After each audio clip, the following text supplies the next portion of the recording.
Hey friends, welcome back to the channel, and in today's video I'm going to show you how to make quick, easy, and delicious mango sticky rice.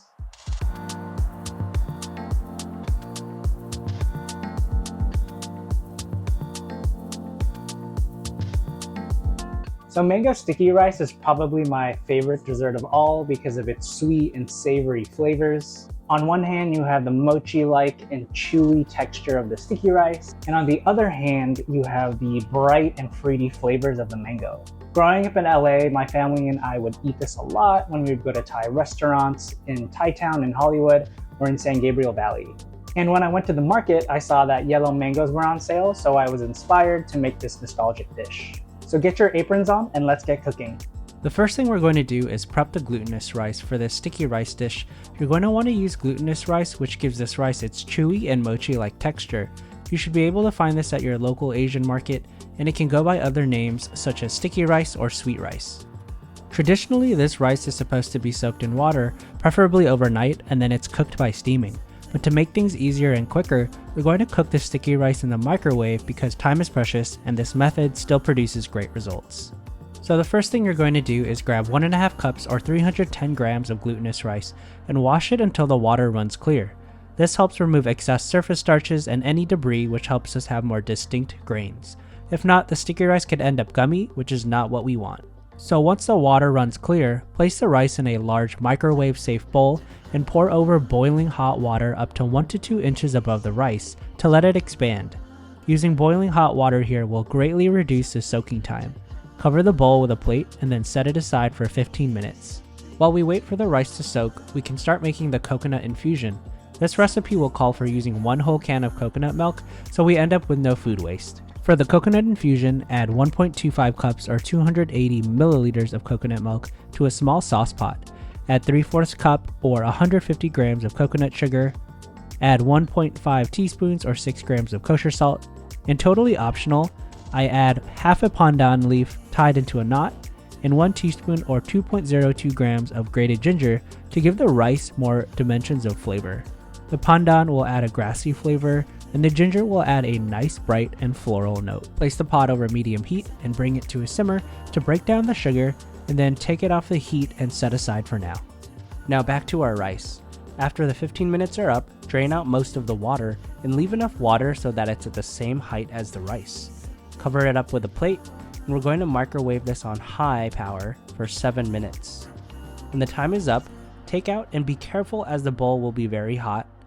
Fluff up the rice with a fork and give it a test to see if it's cooked all the way through.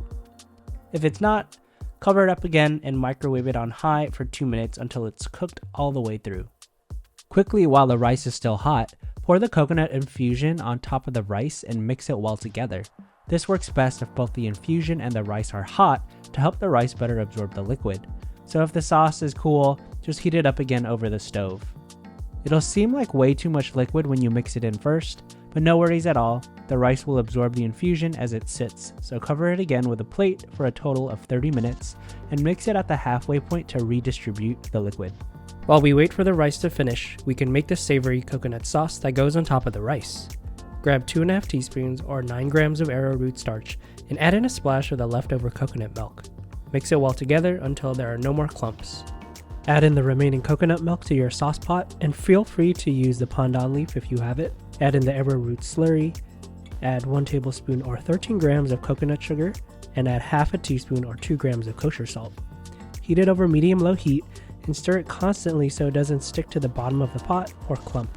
Once the sauce thickens, pour it out and set it aside. Check the rice after the 15-minute mark and give it a nice mix to redistribute the coconut infusion, and then cover it up again. And lastly, it's time to grab a ripe yellow mango. You'll know your mango is ready and ripe when it's soft to the touch and has some wrinkles on the skin. If it has big black or brown spots, that means it's overripe, but no food waste, just eat around those parts. There are so many ways to cut a mango, but for this mango sticky rice dish, we want it to be presented well. So slice off the bottom so we can stabilize the mango when cutting. With a peeler, carefully remove the skin and preserve the precious flesh as much as possible. Slice off the mango cheeks and then cut them into nice and equal sizes. Feel free to gnaw at the seed, which my family and I always did when eating mangoes. And now it's time to assemble. With the sticky rice, you can scoop a casual amount onto a plate, but I like to shape it with a bowl. Place your mango slices onto the plate, add some savory coconut sauce on top of the sticky rice, and sprinkle on some toasted sesame seeds. And there you go. Your mango sticky rice dish is finished and ready to be enjoyed. So it's time to taste the mango sticky rice, and it looks delicious. It's browner than I expected, but we used coconut sugar, so makes sense. I'm gonna take a bite. And how I like to eat it is all in one bite with the mango, the rice, some sesame seeds, and the sauce. And here we go.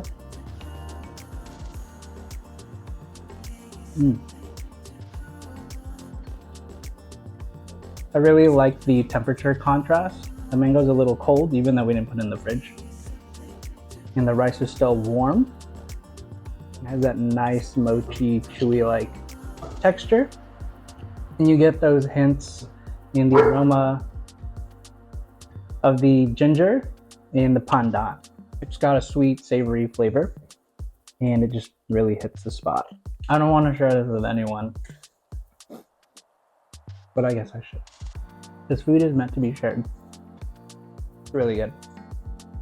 If it's mango season where you are, you should definitely make this dish. It only took about an hour to make.